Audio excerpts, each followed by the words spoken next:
You just felt it. Maybe it was in the hallway. Maybe it was outside the window at night. Maybe it hit you in a parking garage when every other car was empty. That feeling, the one that crawls up the back of your neck and makes every muscle in your body go stiff.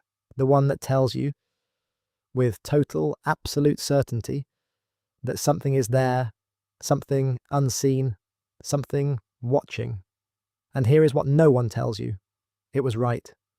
Not in the way your horror movies want you to think. Not because the supernatural is real or because a stranger was lurking just out of frame. But because that feeling is older than language, older than civilization, older than the human face itself.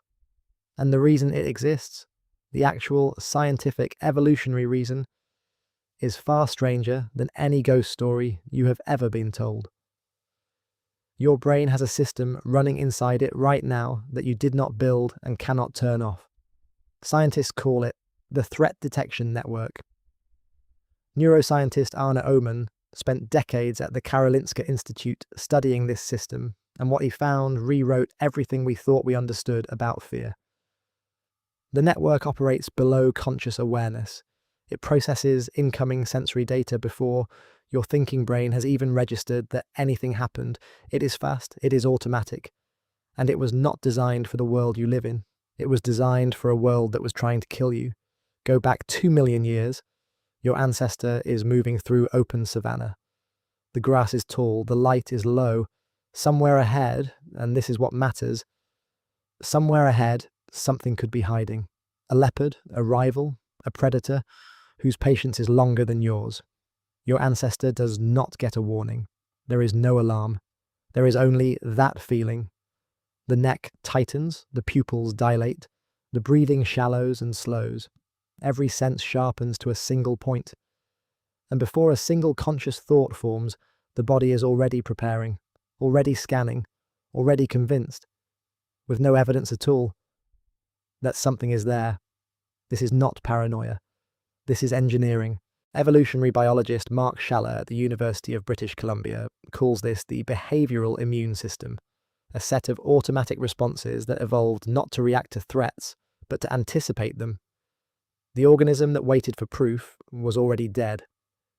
The organism that assumed the worst, that treated every ambiguous signal as a potential predator, that felt watched even when nothing was there, that organism survived, and survived, and survived again. You are the descendant of every human being who was afraid of the dark. Think about what that means. Think about the sheer number of generations, thousands upon thousands of them, where the ones who felt that prickling, paranoid, irrational sensation in the back of their minds passed on their genes, and the ones who laughed it off did not. Fear was not a flaw, it was a filter, and you passed through it. Now here is where it gets genuinely strange. Your brain is not just scanning for movement or sound, it is scanning for gaze. Specifically, it is scanning for eyes.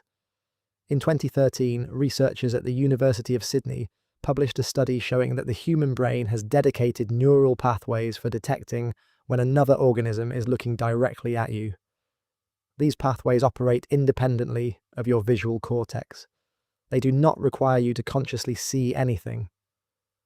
They process gaze direction faster than your conscious mind can form a single word. What this means is that you can feel watched before you have seen the watcher. And not just that, your brain does not require an actual face to trigger this response. It requires the suggestion of one. 2 dots above a curved line, a smudge in the shadows that could be eyes, a dark shape in the periphery of your vision that your brain has already pattern matched against every face it has ever stored. The moment it finds even a partial match, the alarm goes off. Psychologist David Perrett at the University of St. Andrews calls this the hyperactive agency detector. Your brain does not just detect agents, things capable of watching, chasing, and choosing. It over-detects them. It finds faces in wood grain, animals in cloud formations, watchers in empty rooms. Because the cost of missing a real predator was death. The cost of imagining a fake one was just a moment of embarrassment. Your brain chose embarrassment. Every time. This is the reason you cannot walk past a dark window at night without glancing at it.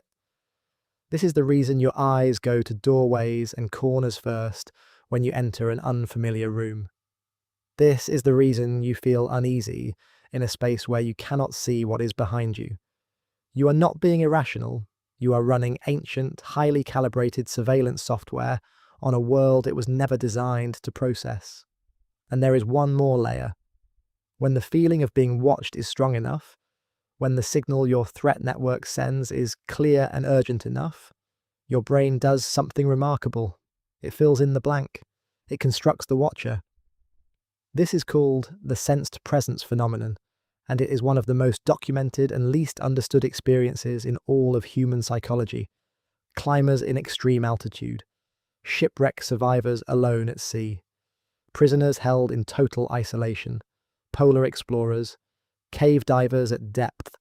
One after another across cultures and centuries, human beings in high-stress survival situations report the same thing. The absolute, overwhelming physical certainty that someone else is there, someone just out of sight, someone just around the corner, someone walking exactly where you are walking, just one step behind. Neuroscientist Olaf Blanke at EPFL in Lausanne has studied this phenomenon in controlled conditions and identified a specific disruption in how the brain models the boundary between self and other. When that boundary breaks down, under extreme stress, under fear, under sleep deprivation, the brain does not register the absence of another person. It invents one.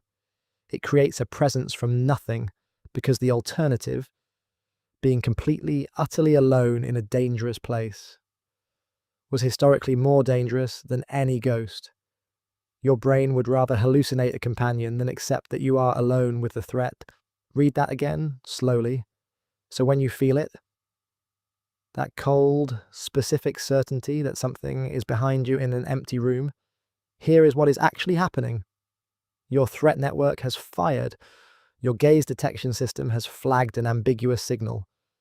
Your hyperactive agency detector has pattern matched something in the shadows.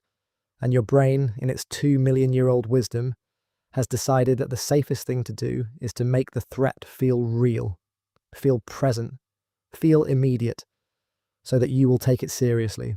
The feeling is not a malfunction. The feeling is the point. You were never meant to be comfortable in the dark. You were never meant to sit with your back to a doorway without flinching.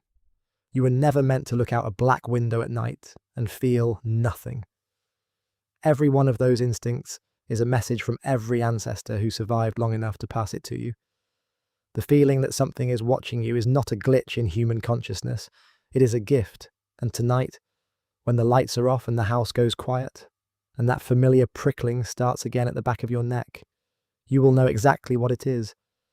2 million years of survival delivered directly to your nervous system. A message from the dead to the living. Pay attention. Something might be there, and for most of human history, it usually was.